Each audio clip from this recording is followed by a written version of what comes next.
कहानी की शुरुआत में जब हमारा हीरो नोआ अपनी आंखें खोलता है तो उसके सामने एक औरत खड़ी होती है। वो गौर करता है कि उसके हाथ किसी छोटे बच्चे जैसे हो चुके हैं। तभी वो अपना स्टेटस चेक करता है। ये देखकर वो चौंक जाता है क्योंकि वो फिर से लेवल 1 पर पहुंच चुका होता है। उसी वक्त वहाँ एक लंबा चौड़ा आदमी आता है जो कि महाराज होते हैं। महाराज उसे देखकर कहते हैं, ये तो बिल्कुल तुम पर गया है। उनकी ये बातें नोआ को और ज्यादा कंफ्यूज कर देती हैं। उसे बिल्कुल समझ नहीं आ रहा होता कि आखिर उसके साथ हो क्या रहा है। लेकिन दोस्तों, सच्चाई ये है कि हमारा हीरो एक बार फिर से रिबॉर्न हो चुका है। इसके बाद जब उसका नाम रखने की बारी आती है तो महाराज उसका नाम नोआ अरारत रखते हैं और इसी के साथ उसे इस किंगडम का 13वां राजकुमार घोषित किया जाता है। फिर महाराज वहाँ मौजूद एक शख्स से पूछते हैं कि इसकी काबिलियत क्या है। वो जवाब देता है, वाटर। यही सुनकर महाराज नोआ को एल्मीरिया जागीर का वारिस बना देते हैं, वो जगह जहाँ वाटर ग्लैंड्स की भरमार है। इसके बाद महाराज कहते हैं, मुझे इसकी स्किल्स दिखाओ। तभी क्रज नाम का पुजारी नोआ की स्टेटस विंडो सबको दिखाता है। दोस्तों, नोआ की वाटर काबिलियत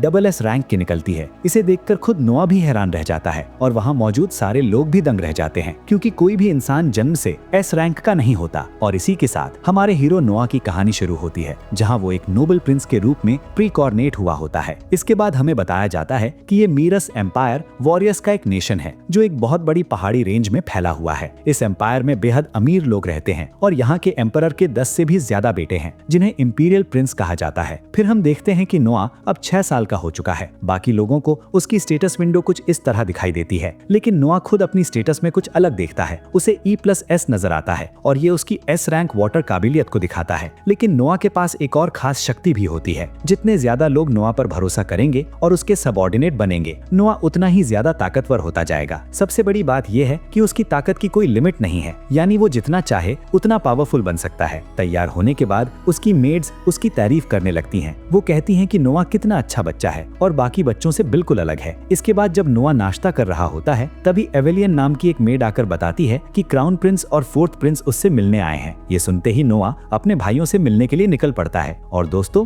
ये हैं 2nd प्रिंस जो साथ ही क्राउन प्रिंस भी हैं, एल्बर्ट, और ये है 4th प्रिंस हेनरी। एल्बर्ट कहता है, नोआ, हम तुम्हारे लिए एक तोहफा लेकर आए हैं। इसके बाद एक आदमी हाथों में एक छोटी सी कॉफिन लिए हुए अंदर आता है। वो काफी घबराया हुआ होता है। जैसे ही कॉफिन खुलती है उसे देखकर नोआ भी घबरा जाता है। उसके अंदर एक तलवार होती है, एक ऐसी तलवार जिसने अब तक अनगिनत लोगों की जान ली होती है। नोआ सोचने लगता है, आखिर ये कैसी तलवार है जो क्राउन प्रिंस मुझे गिफ्ट में दे रहे हैं। जैसे ही नोआ उस तलवार को उठाता है, क्राउन प्रिंस मुस्कुराता है और कहता है, इस तलवार का नाम लेवियाथन है। ये हमारे एम्पायर की सबसे पावरफुल वाटर मैजिक स्वॉर्ड है। लेकिन इस तलवार की एक खास बात है, ये तलवार खुद अपना मालिक चुनती है और जिसे ये तलवार नहीं चुनती, अगर वो इसे उठाने की कोशिश करे तो उसकी मौत तय है। लेकिन इस तलवार ने अपने मालिक के रूप में नोआ को चुन लिया है। इसके बाद क्राउन प्रिंस नोआ की तारीफ करता है और वहाँ से चला जाता है। बाहर आकर 4th प्रिंस हेनरी पूछता है, क्या उसे इतनी खास तलवार देना सही था? इस पर क्राउन प्रिंस जवाब देता है, तलवार ने खुद उसे चुना है, इसका मतलब उसमें काबिलियत है। इस तलवार का उसी के पास रहना ही बेहतर है। अब रात के वक्त नोआ अपनी मेड जोई से पूछता है कि आज वो इतनी परेशान क्यों लग रही है। नोआ के बार बार पूछने पर जोई आखिरकार सच बता देती है। वो कहती है कि उसके होम टाउन डॉसो में बाढ़ आ गई है और उसकी माँ वहाँ बीमार पड़ गई है, जिसकी वजह से अब वो काम करने की हालत में नहीं है। इसी कारण जोई के रिश्तेदार चाहते हैं कि उसकी माँ की जगह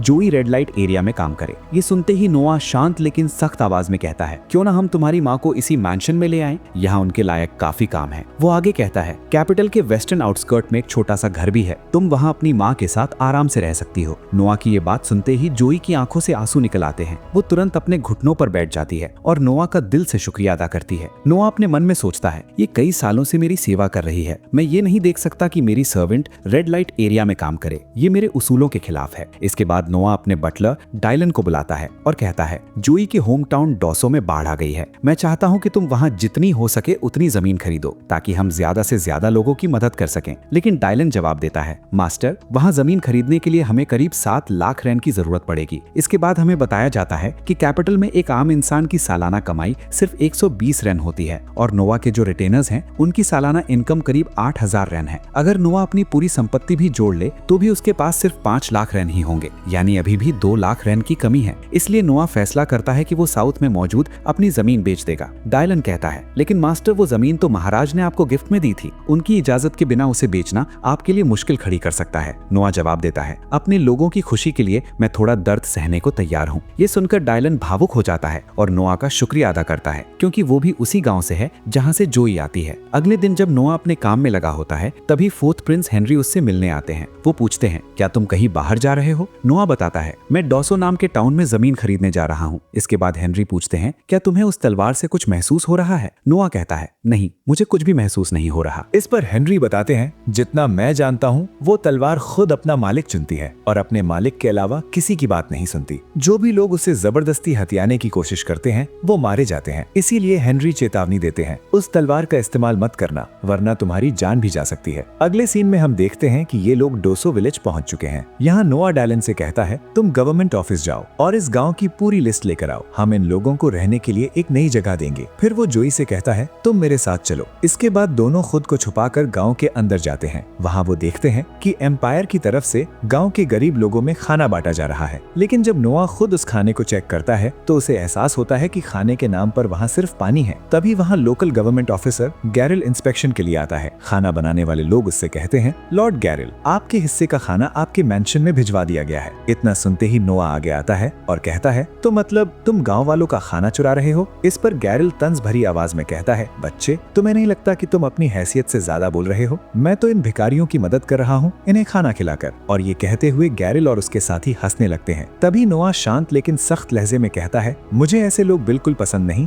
जो अपनी ताकत का इस्तेमाल कमजोरों को कुचलने में करते हैं। नोआ की बात सुनते ही गैरिल गुस्से में अपनी तलवार निकाल लेता है, लेकिन अगले ही पल स्वॉर्ड लेवायथन चमकने लगती है और उड़ती हुई सीधी नोआ के पास आ जाती है। जैसे ही गैरिल नोआ पर हमला करने वाला होता है, लेवायथन अपनी ताकत दिखा देती है। उसकी पावर इतनी ज्यादा होती है कि उसे संभालना खुद नोआ के लिए भी मुश्किल हो जाता है। उसके शरीर पर चोटें भी आने लगती हैं। फिर भी नोआ कहता है, अगर हम इस दुनिया में ज्यादा ताकत के साथ पैदा होते हैं तो हमें उस ताकत का इस्तेमाल उनकी मदद के लिए करना चाहिए जिन्हें भगवान ने कमजोर बनाया है। ये कहते हुए नोआ तलवार को मजबूती से पकड़ता है और कहता है, अब से तुम मेरी तलवार हो लेवायथन। और जैसे ही गैरिल नोआ पर हमला करने आगे बढ़ता है, नोआ एक ही वार में उसकी गर्दन काट देता है। गैरिल के सोल्जर्स नोआ को पकड़ने के लिए आगे आते हैं, लेकिन नोआ एक जोरदार हमला करता है जिससे वहां जबरदस्त धमाका हो जाता है। उस एक ही अटैक से पूरा इलाका तहस नहस हो जाता है। और तभी वहां नाइट्स का लीडर पहुंचता है। वो घबराया हुआ चिल्लाकर कहता है, हमें बचा लीजिए, इस बच्चे ने लॉर्ड गैरिल को मार दिया है। लेकिन जैसे ही नोआ उसकी नजरों में आता है, रॉबिन नाम का नाइट कैप्टन तुरंत उसके सामने झुक जाता है। तभी हमें पता चलता है कि रॉबिन को इस इलाके की सिक्योरिटी के लिए तैनात किया गया था और वो फोर्थ प्रिंस हेनरी का सर्वेंट है। इसके बाद जैसे ही सबको मालूम पड़ता है कि ये बच्चा 13वां इंपीरियल प्रिंस है, तो वहां मौजूद सभी लोग हैरान रह जाते हैं और एक एक करके सब उसके सामने झुक जाते हैं। नोआ साफ शब्दों में बताता है, मैंने गैरिल को इसलिए मारा क्योंकि वो गांव वालों के हिस्से का खाना अपनी जेब में भर रहा था। अब मैं चाहता हूं कि इन गांव वालों को उनका खाना ठीक से और पूरा दिया जाए। नोआ की ये बात सुनकर सारे गांव वाले खुशी से झूम उठते हैं और नोआ के नाम की जय जयकार करने लगते हैं। लेकिन थोड़ी देर बाद ये खबर क्राउन प्रिंस एल्बर्ट तक भी पहुंच जाती है। वो मुस्कुराते हुए कहता है, तो आखिर उस तलवार ने नोआ को ही चुना, वो मेरी सोच से कहीं ज्यादा काम का निकला। इसके बाद महाराज के बुलावे पर नोआ उनके सामने हाजिर होता है और उन्हें पूरा इंसिडेंट विस्तार से बताता है। महाराज कहते हैं, तुमने बहुत अच्छा किया नोआ, ऐसे लोगों को मौत की सजा ही मिलनी चाहिए। फिर महाराज आगे कहते हैं, और ये भी सुना है मैंने कि तुमने the greatest water sword Leviathan को काबू में कर लिया है। इसके बाद जब महाराज नोआ की स्टेटस विंडो देखते हैं तो वो भी हैरान रह जाते हैं, क्योंकि नोआ की वाटर रैंक अब SSS तक पहुंच चुकी होती है। ये देखकर महाराज नोआ की खुलकर तारीफ करते हैं, जिससे नोआ अंदर ही अंदर बहुत खुश हो जाता है। इसके बाद हमें बताया जाता है कि मीरस एम्पायर का कैपिटल पूरे नेशन की गवर्नमेंट का सेंटर है, यानी ये पूरा एम्पायर का सबसे ज्यादा फाइनेंशियली स्टेबल इलाका है। यहाँ के लोग इतने ज्यादा अमीर हैं कि इस जगह को the most prosperous city in the world कहा जाता है। और आज नोआ भी यहीं आया हुआ होता है, क्योंकि उसने एक ऐसे सिंगर के बारे में सुना था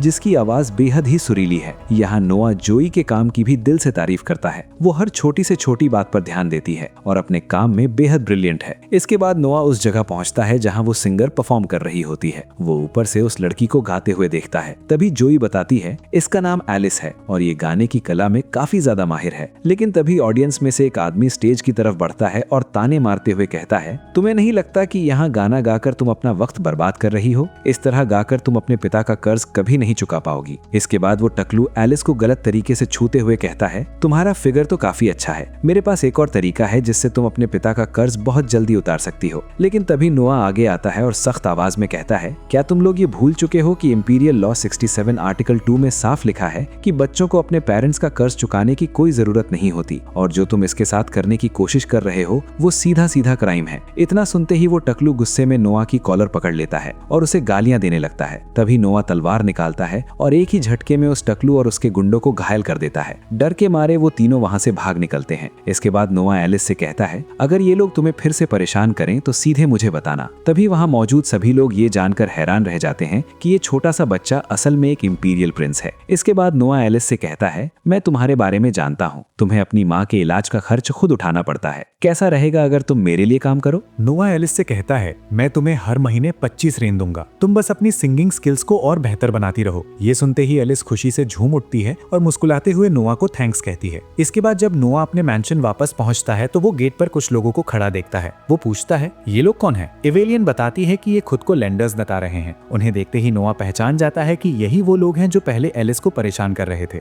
लेकिन अब वो लोग अपनी बदसलूकी के लिए नोआ से माफी मांगने आए होते हैं। पर नोआ साफ मना कर देता है और कहता है, मेरे पास ऐसे लोगों से मिलने का वक्त नहीं है। तभी वहाँ फोर्थ प्रिंस हेनरी आ जाते हैं और कहते हैं, बहुत अच्छा फैसला लिया है तुमने, ऐसे लोगों से मिलना किसी भी राजकुमार को शोभा नहीं देता। इसके बाद बैठकर बात करते हुए नोआ बताता है, मैं जानबूझकर उनसे नहीं मिल रहा ताकि उन्हें ये लगे कि एक राजकुमार उनसे नाराज है और वो दोबारा एलिस को परेशान न करें। ये सुनकर हेनरी मुस्कुराते हुए कहते हैं, तुम सच में बहुत समझदार हो। फ्रैंक और गैरी भी तुम्हारी ही उम्र के हैं, लेकिन वो तुम्हारी तरह नहीं सोचते। खास तौर पर गैरी को चीजें समझने में काफी वक्त लगता है। इसके बाद हमें बताया जाता है कि भले ही ये सभी इंपीरियल प्रिंस भाई हैं, लेकिन इन सबकी माँ अलग अलग है। हालांकि गैरी और हेनरी सगे भाई हैं, इसी वजह से उनके बीच का रिश्ता बाकियों से ज्यादा गहरा है। फिर हेनरी कहते हैं, ऐसा लग रहा है कि तुमने उस मैजिक स्वॉर्ड को पूरी तरह काबू में कर लिया है, क्या उसे इस्तेमाल करना तुम्हारे लिए मुश्किल तो नहीं है? तभी नोआ अपनी तलवार को सीधे समन कर लेता है। ये देखकर हेनरी भी हैरान रह जाता है और फिर नोआ उस तलवार को छोटा करके एक किचन जितना बना देता है। इसके बाद हमें पता चलता है कि ये तलवार पिछले 200 सालों से इंपीरियल फैमिली के पास है, लेकिन इसमें कितनी और कौन कौन सी ताकतें हैं ये आज तक कोई नहीं जान पाया।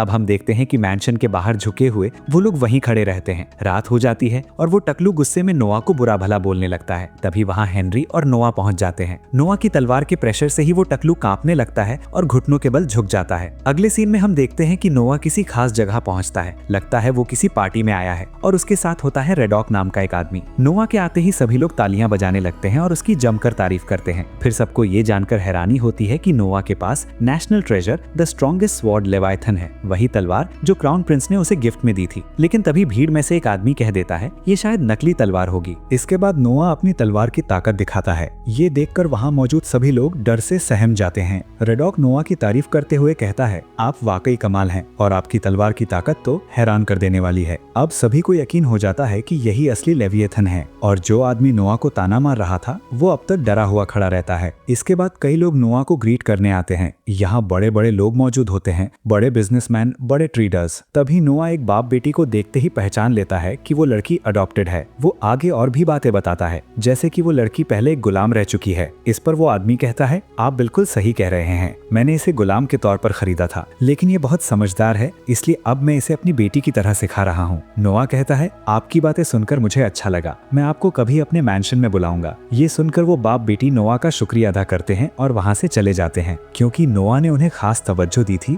और अब बाकी लोगों की नजरें उन पर टिक जाती हैं। इसके बाद जैसे ही नोआ अपनी तलवार को छूता है वो लड़की कुछ महसूस करती है। नोआ कहता है, जब से मैंने अपनी तलवार का इस्तेमाल किया है वो लड़की उस आदमी को प्रोटेक्ट कर रही है, यानी जितनी वो दिखती है असल में उससे कहीं ज्यादा काबिल है। अब अगले सीन में जब नोआ बाजार पहुंचता है तो वहाँ उसे 8th प्रिंस ऑस्कर नजर आते हैं। ऑस्कर रुककर उससे पूछते हैं, तुम यहाँ क्या कर रहे हो? नोआ जवाब देता है कि वो बस ऐसे ही यहाँ घूम रहा था। इस पर ऑस्कर कहते हैं, अगर तुम्हारे पास कोई खास काम नहीं है तो क्यों ना मेरे साथ ट्रेजर हंट पर चलो। इसके बाद ये दोनों कोबाल्ट स्ट्रीट पहुंचते हैं। दोस्तों, ये वो इलाका है जहाँ ढेर सारी एंटीक चीजें मिलती हैं। दोनों यहाँ अच्छी चीज ढूंढने की कोशिश करते हैं, लेकिन काफी देर तक कुछ भी खास नहीं मिलता। तभी नोआ एक किताब खरीद लेता है। इसे देखकर ऑस्कर चौंक जाता है और कहता है, ये तो ग्रिमोर ऑफ एंड्रिया है, एक लेजेंडरी सॉर्सरर की ग्रिमोर, ये तो असली ट्रेजर है। इतना कहकर ही नोआ अपनी तलवार निकालता है और उस किताब पर रख देता है। अगले ही पल वो ग्रिमोर खुल जाती है और उसमें से जबरदस्त मैजिकल पावर बाहर निकलती है, एक अजीब सी काली ताकत जिसकी अपनी खुद की कॉन्शियसनेस होती है। ये देखकर ऑस्कर के तो होश ही उड़ जाते हैं, क्योंकि ये वही महान स्पिरिट होती है जिसने कभी हवा को अपने काबू में कर लिया था। लेकिन नोआ इससे डरता नहीं, वो अपनी तलवार से उस पर हमला करता है। इससे जबरदस्त प्रेशर पैदा होता है और आखिरकार वो ग्रिमोर नोआ को ही अपना मालिक चुन लेती है। इससे नोआ की रैंक और भी बढ़ जाती है। ये देखकर ऑस्कर मन ही मन सोचता है, ये इतना ताकतवर आखिर कब हो गया। तभी वहाँ एक आदमी आता है और कहता है, मैं इस इलाके में एक एंटीक शॉप चलाता हूँ, मेरा नाम एलन है। राजकुमार, आपकी काबिलियत देखकर मैं आपको एक आर्टिफैक्ट दिखाना चाहता हूँ, शायद आपको पसंद आए। इसके बाद वो आदमी दोनों को अपनी दुकान में ले जाता है और एक अंगूठी दिखाते हुए कहता है, जिससे मैंने ये अंगूठी खरीदी थी उसने कहा था कि ये अपना मालिक खुद चुनेगी, लेकिन इसने कभी कोई रिस्पॉन्स नहीं दिया, इसलिए मुझे लगा ये बेकार है। पर जब भी मैं इसे फेंकता ये वापस मेरे पास आ जाती। इसके बाद नोआ वो अंगूठी पहनकर देखता है। तुरंत ही वो अंगूठी चमकने लगती है और नोआ को एक आवाज सुनाई देती है, आप अब मेरे नए मालिक हैं। अगले ही पल वो अंगूठी एक आर्मर में बदल जाती है, लेकिन नोआ देखता है कि उसकी स्टेटस विंडो में कोई भी नई एंट्री नहीं आई है। नोआ कहता है, मैं इसकी कीमत जल्द ही तुम्हें चुका दूंगा। लेकिन ऑस्कर बीच में बोलता है, रहने दो, ये अंगूठी मैं तुम्हारे लिए खरीदता हूँ, इसे मेरी तरफ से एक गिफ्ट समझो। इसके बाद हम देखते हैं कि ऑस्कर नोआ को जोई के पास छोड़ देता है। नोआ ऑस्कर को धन्यवाद कहता है, लेकिन तभी वो टकलू फिर से आ जाता है नोआ पर हमला करने के लिए। इस बार नोआ अंगूठी से एक शील्ड बनाता है और खुद को बचा लेता है और फिर उस टकलू को पकड़ लिया जाता है। इसके बाद हमें पता चलता है कि नोआ ने उस अंगूठी को अपनी तलवार के साथ लिंक कर लिया है। ये देखकर ऑस्कर भी हैरान रह जाता है कि नोआ ने इतनी जल्दी इस अंगूठी को मास्टर कर लिया। इसके बाद नोआ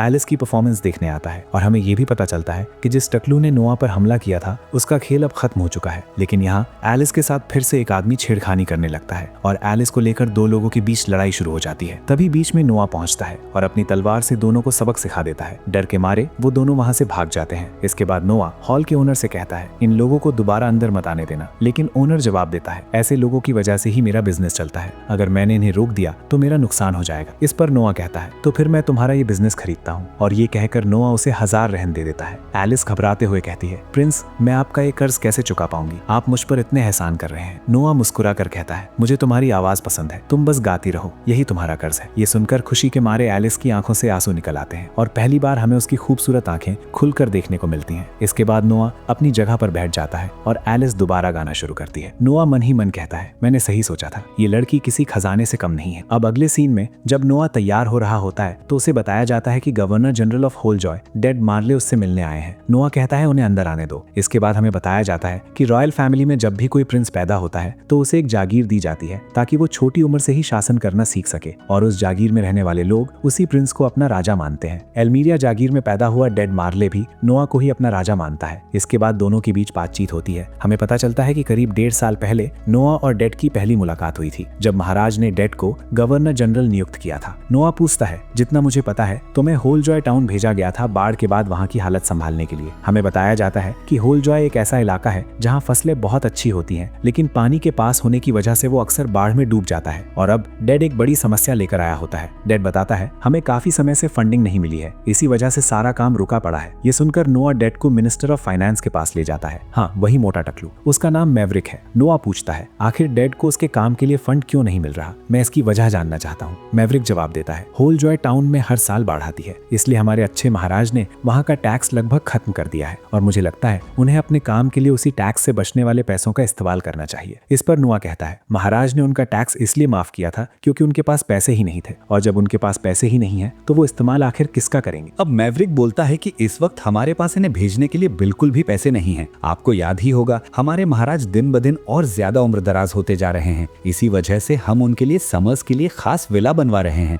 जहां उन्हें गर्मी बिल्कुल ना लगे और हर वक्त ठंडक महसूस हो। लेकिन ऐसा विला बनाने के लिए बहुत सारा पैसा चाहिए, इसलिए डेड को देने के लिए फिलहाल मेरे पास फालतू फंड नहीं है। ये सुनकर नोआ गुस्से में कहता है, ये कैसी बेहुदा बातें कर रहे हो तुम। एक ऐसा गाँव जो बाढ़ की वजह से पूरी तरह तबाह हो चुका है उसकी मदद करने के बजाय हम एक आलीशान विला बना रहे हैं। तुम्हें क्या लगता है मैं और मेरे पिता इतने बेवकूफ हैं कि तुम्हारी इस कहानी पर भरोसा कर लेंगे। नोआ की बात सुनते ही मैवरिक घबराकर उसके सामने झुक जाता है और कहता है, मेरा ऐसा मतलब बिल्कुल नहीं था, आप जरा भी चिंता मत कीजिए, मैं जल्द से जल्द इनके लिए फंडिंग का इंतजाम करवा दूंगा। नोआ की बातों का असर देख डेड कहता है, आप वाकई कमाल के हैं राजकुमार, आपने सिर्फ अपनी बातों से ही फाइनेंस मिनिस्टर को घुटनों पर ला दिया। मैं इस एहसान के लिए हमेशा आपका आभारी रहूंगा। इसके बाद डेड अपने काम के लिए निकल जाता है। तभी एक आदमी नोआ के पास मैसेज लेकर आता है कि महाराज ने उसे मिलने के लिए बुलाया है और जब नोआ महाराज के पास पहुंचता है तो महाराज कहते हैं, तुमने होलजॉय सिटी का मामला बहुत ही अच्छे से संभाला है। नोआ जवाब देता है, मैंने तो वही किया जो कोई भी करता। महाराज उसके सिर पर हाथ रखते हुए कहते हैं, तुम ठीक कह रहे हो, लेकिन एक 6 साल के बच्चे के लिए हालात को इतनी समझदारी से संभालना मेरी नजरों में लगभग नामुमकिन है। फिर महाराज कहते हैं, ये है लेवायथिन, सबसे ताकतवर वाटर स्वॉर्ड, इसने तुम्हें अपना मालिक चुन लिया है। हालांकि इसकी पिछली कहानी कुछ खास अच्छी नहीं रही है। वैसे मैंने तुम्हारे लिए स्वॉर्डमैनशिप में माहिर एक इंस्ट्रक्टर को बुलाया है। और तभी हमें किंगडम के सबसे महान स्वॉर्ड्समैन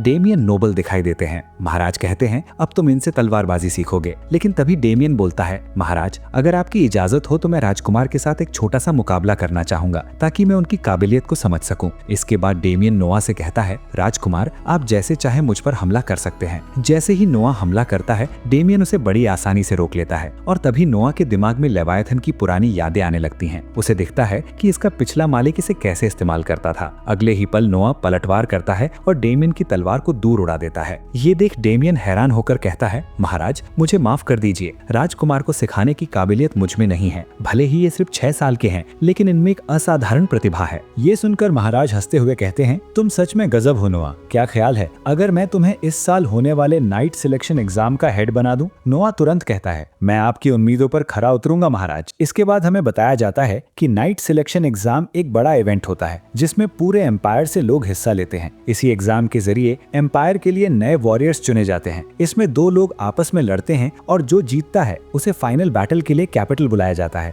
जो इस एग्जाम में टॉप करता है उसे नाइट का टाइटल मिलता है और वो सीधे अपर रैंक में शामिल हो जाता है। इतना ही नहीं, उस नाइट का पहला काम होता है हेड जज के अधीन काम करना। यानी नोआ को अपने लिए एक बेहद टैलेंटेड नाइट मिलने वाला था। इसके बाद नोआ कहता है, अगर महाराज की इजाजत हो तो मैं नाइट्स का सिलेक्शन और उनकी जजमेंट कैपिटल में रहकर करना चाहता हूँ ताकि हर एक ताकतवर वॉरियर को मैं खुद चुन सकूं। महाराज उसे इसकी अनुमति दे देते हैं। अगले सीन में अपने मेंशन में नोआ जोई से पूछता है कि क्या उसके गांव में ऐसे वॉरियर्स हैं जो नाइट सिलेक्शन एग्जाम में हिस्सा लेना चाहते हों। जोई बताती है कि हाँ, उनके गांव से हर साल एक वॉरियर को इस एग्जाम में भेजा जाता है, लेकिन सिर्फ एक ही, क्योंकि उनके पास ज्यादा लोगों के ट्रैवल और खर्च उठाने के लिए पैसे नहीं होते। ये सुनकर नोआ कहता है, मैं खुद तय करना चाहता हूँ कि तुम्हारे गाँव में कितने वॉरियर्स इस एग्जाम के लायक हैं। अगर मुझे ज्यादा लोग पसंद आते हैं तो उनके सफर और खर्च का इंतजाम मैं खुद करूंगा। इसके बाद नोआ डायलन को बुलाकर कहता है, कैपिटल में जितने भी खाली घर हैं सब खरीद लो, हम उन वॉरियर्स के रहने के लिए एक डॉर्मेट्री बनाएंगे। नोआ की ये बातें सुनकर जोई उससे काफी इंप्रेस हो जाती है। इसके बाद नोआ उस आदमी से मिलता है जिससे वो पहले पार्टी में मिल चुका था। वही आदमी जो बहुत ही कम कीमत पर अपने होटल में नोआ के गेस्ट वॉरियर्स को ठहराने के लिए तैयार था। लेकिन नोआ समझ जाता है कि कोई भी मर्चेंट कभी नुकसान का सौदा नहीं करता, इसलिए वो उससे सीधे पूछता है, आखिर तुम्हें बदले में चाहिए क्या? वो आदमी कहता है, आप सच में गजब हैं, इतनी कम उम्र में भी आप चीजों को इतनी गहराई से समझ लेते हैं। आगे वो बताता है कि जैसे नाइट सिलेक्शन एग्जाम होता है वैसे ही पैलेस एम्प्लॉयमेंट एग्जाम भी होता है और वो ये जानना चाहता है कि उस एग्जाम में किस तरह के लोगों को नौकरी दी जाती है। असल में वो अपनी बेटी को पैलेस में काम पर लगवाना चाहता है ताकि उसे अंदर चल रही बातों की जानकारी मिलती रहे। साथ ही अगर कभी महाराज उसकी बेटी को किसी नाइट के लिए चुन लेते हैं तो उससे उसे काफी बड़ा फायदा भी हो सकता है। इस पर नोआ कहता है, सबसे पहले मैं ये जानना चाहूंगा कि तुम किस लड़की को वहाँ भेजना चाहते हो। अगर वो मुझे पसंद आई तभी मैं तुम्हारी मदद करूंगा। ये सुनकर साफ हो जाता है कि नोआ ने यहाँ अपनी समझदारी और बड़प्पन दोनों दिखा दिए हैं। इसके बाद वो आदमी और उसकी बेटी दोनों झुककर नोआ का शुक्रिया अदा करते हैं। फिर वो आदमी कहता है, राजकुमार अगर आप इजाजत दें तो क्या मैं आपके क्रेस्ट को अपने स्टोर पर एक साइन की तरह लगा सकता हूँ? नोआ जवाब देता है, ऐसा करने का मतलब होगा कि तुम पूरी तरह मेरे अंडर आ जाओगे और याद रखना मैं किसी भी तरह का धोखा बर्दाश्त नहीं करता। फिर भी वो आदमी इस शर्त के लिए तैयार हो जाता है। अगले सीन में हम देखते हैं कि बायरॉन को अपना सबऑर्डिनेट बनाने के बाद नोआ के स्टैट्स काफी बढ़ जाते हैं, लेकिन तभी उसकी नजर जाती है कि उसका एक स्टैट अचानक कम हो गया है। शायद एल्मीरिया में कुछ गड़बड़ हो चुकी है। नोआ जोई से कहता है, मैं महाराज से मिलने जा रहा हूँ, तुम वापस पैलेस चली जाओ। इसके बाद नोआ महाराज को बताता है कि एल्मीरिया में कुछ गलत हुआ है। तभी एक आदमी आकर महाराज को एक मैसेज देता है। मैसेज पढ़ते ही महाराज कहते हैं, तुम बिल्कुल सही थे नोआ,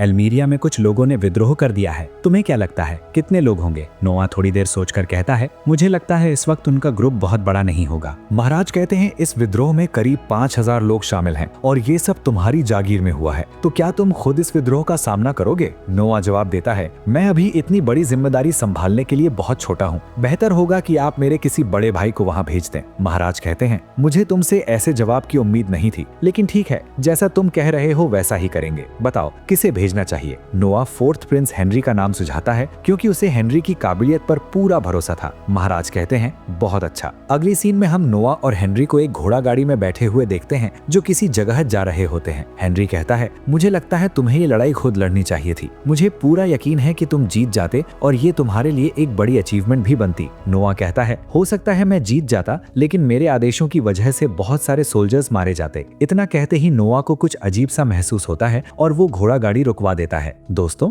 नोआ ने सेंस कर लिया था कि विद्रोही आसपास ही मौजूद हैं। जैसे ही वो बाहर निकलता है, कुछ ट्रैप्स एक्टिव हो जाते हैं और उसे कैद कर लेते हैं। फिर कुछ लोग उसे चारों तरफ से घेर लेते हैं, लेकिन हम देखते हैं कि नोआ बिल्कुल सुरक्षित रहता है। उसने कई शील्ड्स बनाकर खुद को बचा लिया था। इसके बाद नोआ तलवार निकालता है और उन लोगों से लड़ना शुरू कर देता है। वो वहां मौजूद सभी गद्दारों को बहुत ही आसानी से हरा देता है। ये देखकर हेनरी कहता है, तुम पहले से भी ज्यादा ताकतवर हो गए हो, काश हम इन्हें पकड़कर पूछताछ कर पाते। नोआ बताता है, ये लोग मरे नहीं हैं, सब जिंदा हैं। मैंने बस लेवियाथन की ताकत से इन्हें बेहोश कर दिया है। इसके बाद हमें पता चलता है कि एल्मीरिया में ज्यादा वॉर हॉर्स नहीं है, यानी ऐसे घोड़े जिन पर बैठकर लोग लड़ाई करते हैं। अगले दिन नोआ ब्रायन से मिलता है और उससे पूछता है, तुम एल्मीरिया में भी अपना कारोबार करते हो, है ना? फिर नोआ कहता है, अब मैं तुम्हें जो बात बताने वाला हूँ, अगर तुमने ये बात किसी को भी बताई तो तुम्हारी मौत पक्की है। एल्मेरिया में कुछ लोगों ने बगावत कर दी है और मुझे ये भी पता चला है कि वहाँ काफी सारे कैवलरी मैन मौजूद हैं, यानी ऐसे योद्धा जो घोड़े पर बैठकर लड़ते हैं। मैं तुम्हें 10,000 रेन दे रहा हूँ, जाओ और मेरी जागीर में जितने भी घोड़े मिल सकते हैं सब खरीद लो। और दोस्तों, फोर्थ प्रिंस हेनरी के मुताबिक जिन घोड़ों का इस्तेमाल विद्रोही कर रहे हैं वो एल्मेरिया से नहीं बल्कि किसी और इलाके से खरीदे गए हैं। इस पर ब्रायन कहता है, लेकिन अगर मैंने सोल्जर्स के लिए पूरा राशन खरीद लिया तो विद्रोही चोरी डकैती करने लगेंगे। लेकिन यही तो नोआ चाहता था। नोआ ने अपने भाई के लिए एक ऐसा जबरदस्त प्लान बनाया था जिससे विद्रोहियों से लड़ना काफी आसान हो जाए। अब अगले सीन में हम नोआ को महाराज के साथ देखते हैं। जिन असैसिन्स को नोआ ने हराया था उनसे महाराज को कुछ अहम जानकारी मिली थी, जैसे कि वे लोग नोआ को किडनैप करने वाले थे ताकि उसे बंधक बनाकर महाराज से मोटी रकम वसूली जा सके। नोआ कहता है, लेकिन वे लोग इतनी आसानी से ये सब कबूल कर लें ऐसा मुझे नहीं लगता, हो सकता है वे झूठ बोल रहे हो। महाराज जवाब देते हैं, तुम चिंता मत करो, हम ये पता लगा लेंगे कि वे सच कह रहे हैं या झूठ। वैसे ये बहुत अच्छा हुआ कि तुम किडनैप नहीं हुए, वरना पूरे एम्पायर के लिए बड़ी मुसीबत खड़ी हो जाती। और हाँ, घोड़े खरीदने वाला तुम्हारा प्लान वाकई काबिले तारीफ है। ये जानकर नोआ हैरान हो जाता है कि महाराज को उसके प्लान के बारे में इतनी जल्दी कैसे पता चल गया। तब महाराज बताते हैं कि क्राउन प्रिंस एल्बर्ट ने उन्हें सुझाव दिया था कि विद्रोहियों को भूखा छोड़ दिया जाए, लेकिन अगर ऐसा किया जाता तो वे गद्दार हमारे आम लोगों पर हमला कर सकते थे, जो बिल्कुल भी सही नहीं होता। इसलिए सच में तुम्हारा तरीका ज्यादा समझदारी भरा है। महाराज कहते हैं, मुझे लगता है कि मुझे तुम्हें कोई इनाम देना चाहिए। चलो, मैं तुम्हारे क्रेस्ट में एक स्वॉर्ड का एडिशन मंजूर करता हूँ। दोस्तों,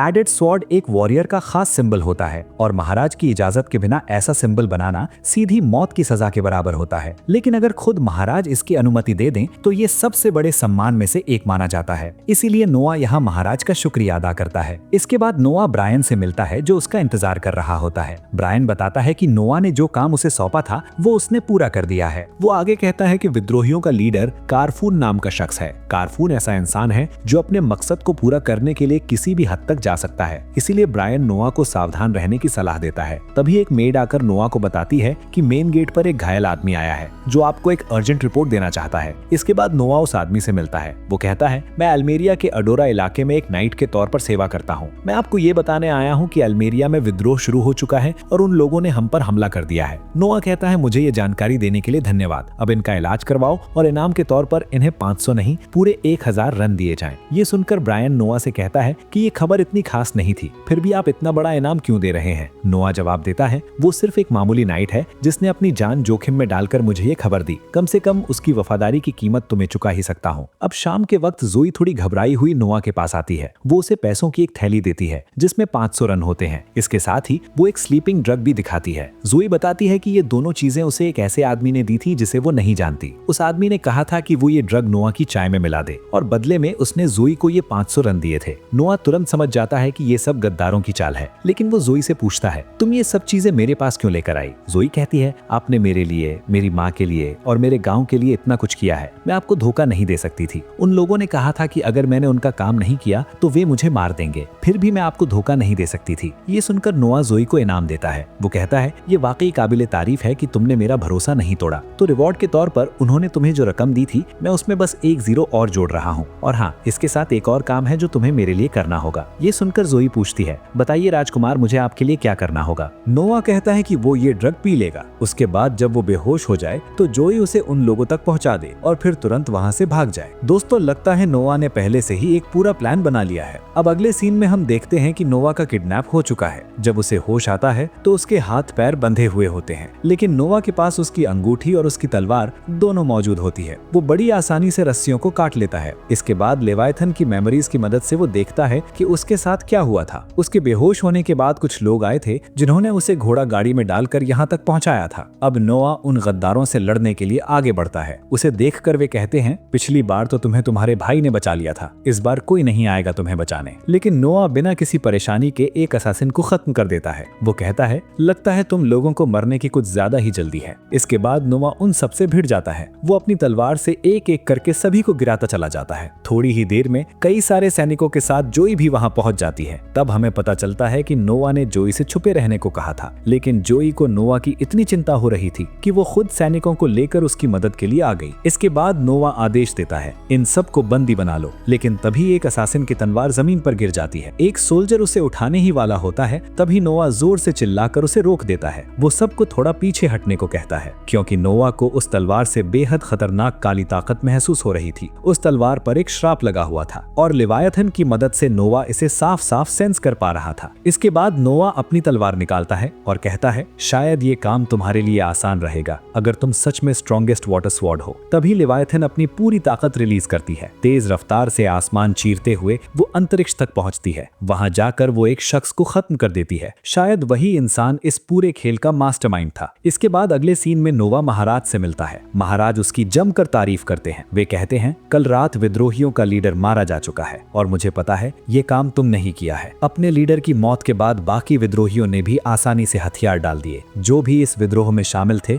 उन्हें सजा मैं खुद दूंगा। महाराज फैसला सुनाते हैं और कहते हैं, उन्होंने तुम्हारी जागीर में विद्रोह करने की हिम्मत की है, इसलिए इन्हें कड़ी सजा मिलेगी। तभी नोआ बीच में बोलता है, महाराज मैं चाहूंगा कि आप उन्हें तुरंत मौत की सजा ना दें। ये सुनकर महाराज हैरान हो जाते हैं और पूछते हैं, तुम्हारा मतलब क्या है? नोआ कहता है, हम उन्हें कानून के मुताबिक सजा देंगे। कानून के अनुसार सिर्फ विद्रोह के लीडर्स को ही मौत की सजा मिलती है, इसीलिए मुझे लगता है कि एम्पायर को भी कानून के रास्ते पर ही चलना चाहिए। नोआ की बात सुनकर पूरे हॉल में सन्नाटा छा जाता है। महाराज कहते हैं, तुम बिल्कुल सही कह रहे हो, हर चीज कानून के मुताबिक ही होनी चाहिए, लेकिन इन्हें हल्की सजा देना भी ठीक नहीं होगा। हम कानून के दायरे में रहते हुए ही इन्हें सबसे कड़ी सजा देंगे। नोआ कहता है, जैसा आप ठीक समझे महाराज। इसके बाद महाराज ये पूरा मामला फर्स्ट प्राइम मिनिस्टर नोजेल को सौंप देते हैं। अब हॉल में मौजूद सभी लोग नोआ की तारीफ करने लगते हैं। तभी महाराज कहते हैं, तुमने मुझे कानून तोड़ने से रोका है और इसके लिए मैं तुम्हें इनाम जरूर दूंगा। मुझे तुम्हें एक टाइटल देना चाहिए और जितना मैंने तुम्हें अब तक समझा है उसके हिसाब से मैं तुम्हें टाइटल देता हूँ द वॉइस, यानी बुद्धिमानी का प्रतीक। दोस्तों ये टाइटल तुरंत नोआ की स्टेटस विंडो में रजिस्टर हो जाता है और पूरे हॉल में आवाज गूंजने लगती है, लॉन्ग लिव वाइस प्रिंस। इसके बाद महाराज कहते हैं, वैसे नोआ नाइट सिलेक्शन एग्जाम बहुत जल्द शुरू होने वाला है। क्या तुमने तय कर लिया है कि तुम अपनी जजमेंट किस तरह दोगे?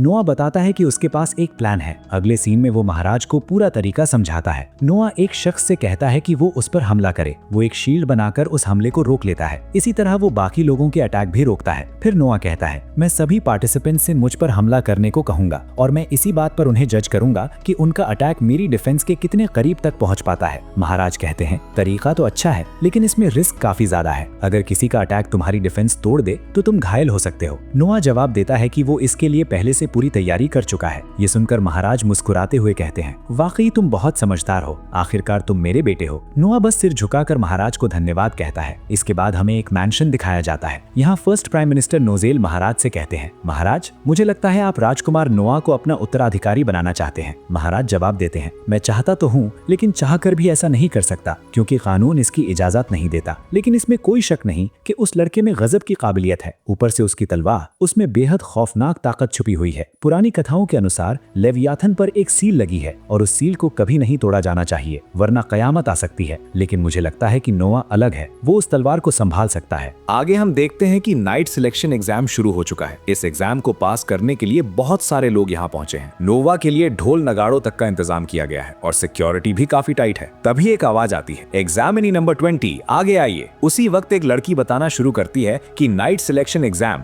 एम्पायर का सबसे बड़ा सालाना इवेंट है। जिस जगह को लोग सिर्फ एम्पायर कहते हैं उसका असली नाम मिरेस एम्पायर है और मिरेस का मतलब होता है वॉरियर, यानी ये पूरी की पूरी वॉरियर्स की सिटी है। यहाँ सक्सेस पाने का एक ही रास्ता है, मिलिट्री स्ट्रेंथ और एबिलिटी, और वो रास्ता तय होता है नाइट सिलेक्शन एग्जाम से। ये एग्जाम हर साल सबका ध्यान खींचता है, लेकिन इस बार खास बात ये है कि प्रिंस खुद चीफ एग्जामिनर बने हुए हैं, जो कि इतिहास में पहली बार हो रहा है। इसी वजह से आज यहाँ लोगों की भीड़ काफी ज्यादा है। दूसरी तरफ हम नोवा को देखते हैं, जो आराम से अपने अपनी चाय पीते हुए किताब पढ़ रहा होता है। तभी एक हट्टा कट्टा मोस्टंडा बंदा उसके सामने आ जाता है। वो अपनी तलवार निकालता है और बिना कुछ सोचे नोवा पर अटैक कर देता है, लेकिन नोवा की तलवार जैसे खुद ही गुस्से में आ जाती है। उसका आर्टिफैक्ट एक्टिवेट होते ही उस बंदे का अटैक अपने आप ब्लॉक हो जाता है। ये देखकर वहां मौजूद सारे लोग शॉक में चले जाते हैं। वो बंदा बार बार अलग अलग एंगल से हमला करता है, लेकिन नोवा को छूना तो दूर, हर बार उसकी खुद की तलवार टूट जाती है। तलवार टूटते ही लोगों की आंखें खुली की खुली रह जाती हैं। सब बोलने लगते हैं, अरे बाप रे, इसे तो कोई छू भी नहीं सकता। तो ये है जीनियस प्रिंस। इधर नोवा की चाय खत्म हो जाती है तो जोई उसके लिए 2 और कप ले आती है। इस पूरे एग्जाम को एम्परर और क्रूज भी देख रहे होते हैं। क्रूज कहता है, इस साल का एग्जाम पिछले कई सालों से ज्यादा एक्साइटिंग लग रहा है। इस पर एम्परर जवाब देते हैं, नाइट सिलेक्शन एग्जाम का मकसद सही और काबिल वॉरियर्स को चुनना है। मुझे ये देखने की उत्सुकता है कि नोवा किस तरह के फाइटर्स सिलेक्ट करता है। तभी अनाउंसर बोलता है, एग्जामिनी नंबर 152 आगे आए। अब एरिना में एक मेज एंट्री लेता है। वो अपनी पूरी थंडर एनर्जी जमा करके सीधा नोवा पर हमला कर देता है। थंडर का वो सैलाब इतना पावरफुल होता है कि वहां मौजूद लोग डर जाते हैं। सबको लगता है कि कहीं नोवा मारा तो नहीं गया, लेकिन सच्चाई ये होती है कि वो मेज अपनी पूरी माना एनर्जी खर्च कर चुका होता है और दूसरी तरफ नोवा एक बैरियर के अंदर बैठकर आराम से अपनी चाय एंजॉय कर रहा होता है। इतने खतरनाक अटैक के बाद भी नोवा को जरा सा भी फर्क नहीं पड़ता। ये देखकर वो मेज खुद ही हार मान लेता है और पूरा एरिया फिर से सन्न रह जाता है। वहीं बैठा हुआ नोवा सोचता है, सूरज अब ढलने वाला है, शायद आज कोई खास कैंडिडेट नहीं है। तभी अनाउंसर बोलता है, आज का अगला टेस्ट आखिरी टेस्ट होगा। उसी वक्त एक लड़की एरिना में आती है। वो काफी ज्यादा हाँफ रही होती है, लेकिन खुद को कंट्रोल करते हुए अपनी तलवार निकाल लेती है। तलवार निकालते ही उसकी मौजूदगी ही खतरनाक लगने लगती है। ये देखकर नोवा भी अलर्ट हो जाता है और अगले ही पल वो लड़की सीधा नोवा पर अटैक कर देती है। लेकिन नोवा की शील्ड उसका अटैक ब्लॉक कर लेती है। हाँ, उसकी तलवार शील्ड को थोड़ा सा पेनिट्रेट जरूर कर जाती है। ये देखकर वो लड़की बोलती है, ये मामूली सी शील्ड मेरा क्या ही बिगाड़ लेगी। इसके बाद वो पूरी ताकत लगा देती है और आखिरकार नोवा की शील्ड टूट जाती है। हालांकि इसी दौरान नोवा का हाथ थोड़ा इंजर्ड हो जाता है। ये देखकर वहाँ मौजूद लोग पूरी तरह शॉक में आ जाते हैं। वो लड़की माफी मांगने ही वाली होती है, लेकिन तभी सोल्जर्स आकर उसे पकड़ लेते हैं। लोग आपस में बातें करने लगते हैं, इसने सच में प्रिंस को घायल कर दिया, अब तो इस पर बहुत सख्त कार्रवाई होगी। लेकिन नोवा सोल्जर से कहता है, इसे छोड़ दो। सोल्जर बोलता है, लेकिन प्रिंस, इसने आपको चोट पहुंचाई है, हम इसे ऐसे नहीं जाने दे सकते। इस पर नोवा सख्त आवाज में कहता है, मैंने कहा इसे जाने दो। नोवा का खौफनाक चेहरा देखकर वॉरियर्स को उसकी बात माननी पड़ती है। फिर नोवा खड़ा होकर उससे पूछता है, तुम्हारा नाम क्या है? लड़की जवाब देती है, मेरा नाम शर्ली ग्रांट्स है। ये सुनते ही नोवा कहता है, तुम पास हो। ये सुनकर शर्ली की आंखें खुली की खुली रह जाती हैं। नोवा आगे बोलता है, मैंने अपने स्टैंडर्ड्स बताए नहीं हैं, लेकिन ये साफ तौर पर इंस्टेंट पास है। लोग फिर से बातें करने लगते हैं। यकीन नहीं हो रहा, वो पास हो गई और जिसने प्रिंस को घायल किया उसे माफ भी कर दिया। क्या बात है, प्रिंस कितना जेनरस है। इसके बाद सीन शिफ्ट होकर नोवा के मैंशन में पहुंच जाता है। नोवा उससे पूछता है, ये आर्मर वाकई शानदार है, क्या ये तुम्हारा है? शर्ली जवाब देती है, हाँ, ये मेरी फैमिली में जनरेशन से चला आ रहा है। फिर वो पूछती है, जब आपने कहा कि मैं पास हो गई हूँ तो उसका मतलब क्या है और मेरी सजा क्या होगी? नोवा बोलता है, तुम उस बात की बात कर रही हो कि तुमने गलती से मुझे चोट पहुंचाई? शर्ली हामी भरती है। नोवा मुस्कुरा कर कहता है, तुमने कुछ भी गलत नहीं किया, आखिर मैंने ही तो तुम्हें मुझ पर अटैक करने के लिए कहा था। फिर वो बोलता है, चलो अब खड़ी हो जाओ, मुझ पर फिर से वही अटैक करो। ये सुनकर शर्ली हैरान रह जाती है। उसका चेहरा देखकर नोवा कहता है, अगर तुम नाइट बनना चाहती हो तो मेरे ऑर्डर को फॉलो करो। ना चाहते हुए भी शर्ली मान जाती है। वो अपनी तलवार निकालती है और खुद को तैयार करके फिर से अटैक कर देती है। लेकिन इस बार नोवा का आर्टिफैक्ट एक्टिवेट होते ही उसका अटैक पूरी तरह ब्लॉक हो जाता है। अब शर्ली पूरी ताकत लगाने के बाद भी उसकी शील्ड नहीं तोड़ पाती। हैरान होकर वो बोलती है,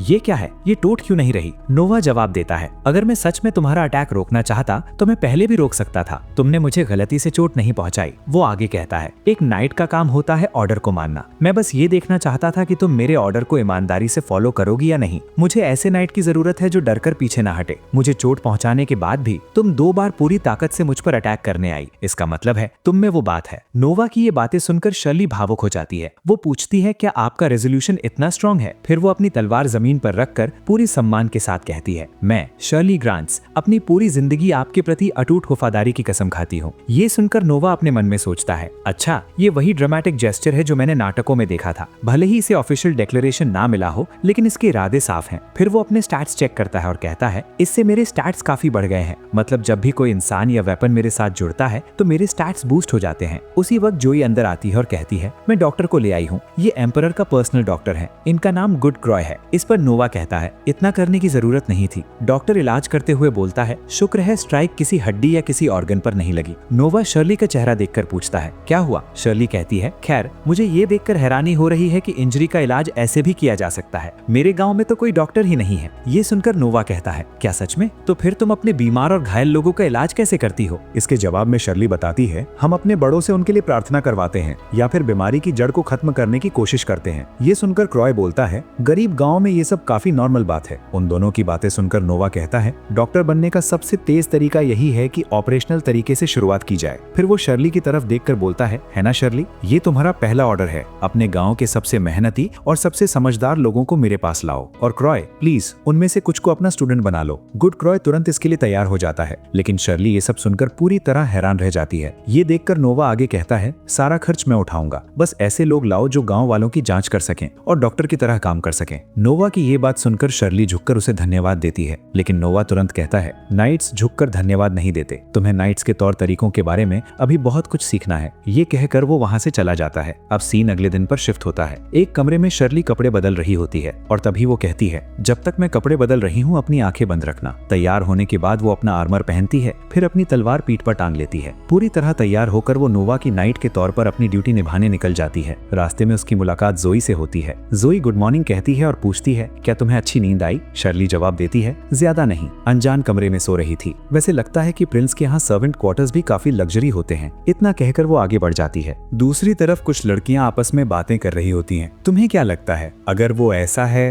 तो कैसा रहेगा? शायद किसी ब्लॉक में कोई गरीब और सताई हुई लड़की होगी। अरे ये तो और भी ज्यादा क्यूट लग रहा है। तभी जोई वहां आती है और पूछती है, रीना क्या बात है? रीना जवाब देती है, हम बस ये इमेजिन कर रहे थे कि हमारे लॉर्ड की दुल्हन किस तरह की हो सकती है। ये सुनकर जोई कहती है, वो तो अभी सिर्फ 6 साल का है। रीना हंसकर बोलती है, ये कितनी भोली बात है। शर्ली क्या तुम्हें पता है सेकंड प्रिंस की शादी 15 साल से पहले ही हो गई थी। तभी एलन बोलती है, और अल्मेरिया की अंजू की बेटी का क्या? वो तो अभी मास्टर के मैनर में है। इन सब की बातें सुनकर जोई उन्हें पागल कहने लगती है। उसी वक्त एक मिस्टीरियस मेड जो आंटी जैसी दिखती थी बोलने लगती है, वैसे अगर उसने मुझे आंटी कहते सुन लिया तो वो मुझे दौड़ा दौड़ा कर मारेगी, मगर हायस को तो बहुत प्यार मिलता है। वैसे तुमने देखा है ना, घर के सामने सड़क पर कितने सारे कैफे खुले हुए हैं। ऐसा इसलिए है क्योंकि बहुत सारी लड़कियां प्रिंस की एक झलक पाने के लिए वहां जमा रहती हैं, और अगर किस्मत अच्छी हो तो शायद प्रिंस की नजर उन पर पड़ जाए। ये सुनकर शर्ली बोलती है, वाह क्या जिंदगी है। तभी रीना कहती है, एवलीन हमेशा कहती है कि हमारे मास्टर से ज्यादा दयालु कोई प्रिंस नहीं है। वैसे तुम भी तो उनसे प्यार करती हो, है ना जोई? जोई तुरंत मना करने लगती है। रीना मुस्कुरा कर कहती है, झूठी, तुमने हाल ही में मैजिक की पढ़ाई भी शुरू की है, सब मास्टर के लिए ही है ना जोई? उनकी बातों से परेशान होकर जोई कहती है, तुम सब गलत समझ रही हो, मैं बस उनकी मदद करना चाहती हूँ। उनकी सेवा करके मैं खुद को बहुत खुश महसूस करती हूँ। इतना कहकर वो शर्माते हुए वहाँ से भाग जाती है। उसे जाते देख लड़कियां हंसने लगती हैं। तुमने उसकी कुछ ज्यादा ही तारीफ कर दी, लेकिन वो सच में बहुत प्यारी है। अब सीन कट होकर नोवा के कमरे में आता है, जहाँ शर्ली उसकी सेवा के लिए पहुंच चुकी होती है। तभी कमांडर अंदर आता है और कहता है, नाइट सिलेक्शन एग्जाम पूरा हो चुका है और ये इस साल की फाइनल रिपोर्ट है। आपके स्क्रीनिंग मेथड की वजह से इस साल के सभी नाइट्स काफी बेहतरीन है, इसीलिए नाइट्स ने अपना आभार जताया है। ये सुनकर नोवा रिपोर्ट पर साइन करते हुए कहता है, उन्हें बता देना कि इसे सफल बनाने में उनकी मदद के लिए मैं भी उनका आभारी हूँ। फिर वो शर्ली से कहता है, हमारे मेहमान को जरा बाहर तक छोड़ दो। ये सुनकर कमांडर हैरान रह जाता है। बाहर आकर कमांडर शर्ली से कहता है, अब मैं चलता हूँ। शर्ली झुककर कहती है, हमसे मिलने की तकलीफ उठाने के लिए आपका बहुत धन्यवाद। इतना सम्मान देखकर कमांडर चौंक जाता है और कहता है, हम दोनों नाइट हैं, इतनी फॉर्मेलिटी की जरूरत नहीं है। ये सुनकर शर्ली माफी मांगने लगती है। कमांडर मुस्कुरा कर कहता है, मुझे लगता है उन्होंने तुम्हें मेरी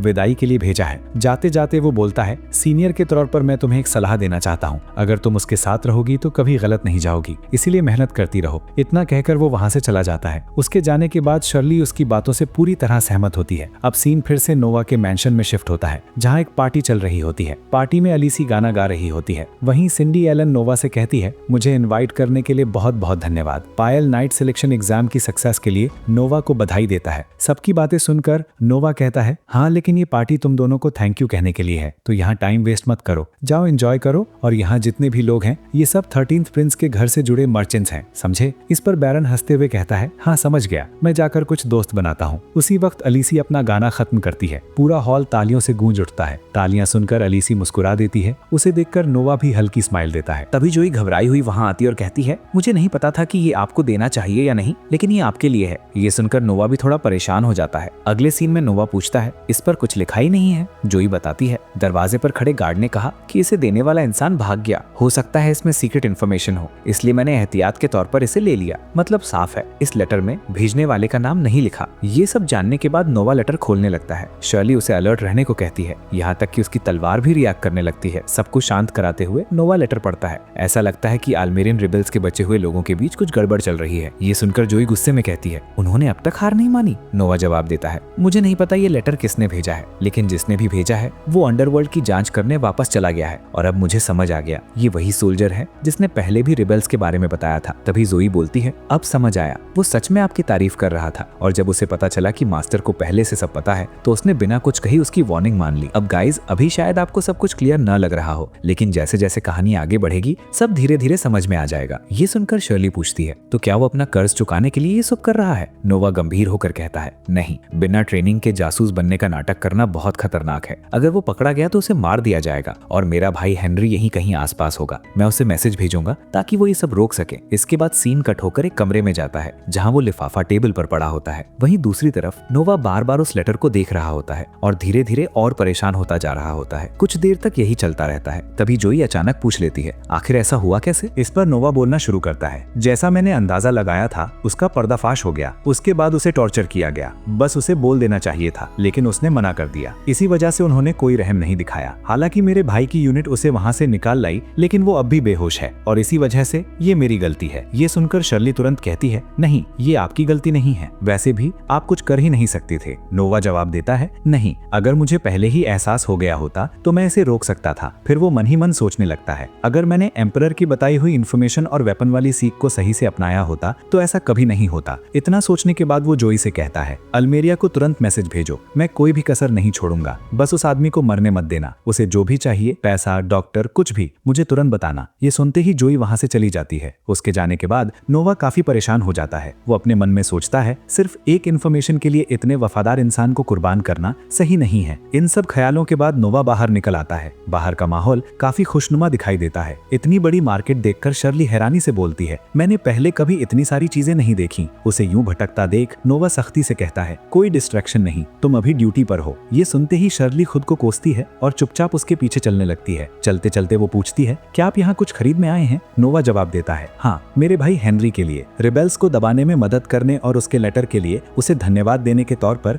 मैं कुछ देना चाहता हूँ। इसके बाद सीन कट होकर उसी शॉप पर पहुंचता है जहाँ से नोवा ने पहले अपनी रिंग खरीदी थी। दुकान का मालिक बोलता है, हाँ मैं समझ गया, उस मामले में मुझे एक नई शिपमेंट मिली है और मुझे पूरा यकीन है कि तुम्हें पसंद आएगी। थोड़ी ही देर में नोवा के सामने काफी सारे ट्रेजर रख दिए जाते हैं। इतनी सारी ज्वेलरी और खजाने देखकर शर्ली की आंखें खुली की खुली रह जाती हैं और ट्रेजर आते ही जा रहे होते हैं। इसी बीच नोवा की नजर एक ढके हुए स्टैचू पर पड़ती है। वो पूछता है, ये क्या है? ये बाकी ट्रेजर जैसा नहीं लग रहा। उसकी नजर समझते हुए ओनर मुस्कुरा कर कहता है, हमेशा की तरह तुम काफी तेज हो, एक नजर में ही सब समझ लिया। फिर वो अपने साथियों को ऑर्डर देता है, इस पर से कपड़ा हटा दो। जैसे ही कपड़ा हटता है, हम एक चमकता हुआ बेहद खूबसूरत लड़की का स्टैचू देखते हैं। ये स्टैचू शर्ली को बहुत ज्यादा पसंद आ जाता है। उसे देखकर नोवा पास आता है और पूछता है, क्या ये कांच से बना है? क्या कांच से ऐसी चीजें बनाई जा सकती हैं? इसके जवाब में ओनर कहता है, इसे एक्स्ट्राऑर्डिनरी स्किल आर्टिस्ट लिन सेजे ने बनाया था। अब ये आर्ट लगभग खत्म हो चुकी है। इसी वजह से इस तरह की ग्लास कोट की सिर्फ 2 ही स्टैचू मौजूद हैं। ये सुनकर नोवा स्टैचू को ध्यान से देखता है और फिर कहता है, ठीक है, मैं इसे लेता हूँ। क्या 10,000 काफी होंगे? ओनर तुरंत मान जाता है। तभी नोवा उसके हाथ में पैसे देते हुए कहता है, इसमें 10,000 से ज्यादा है। ये एक्स्ट्रा रकम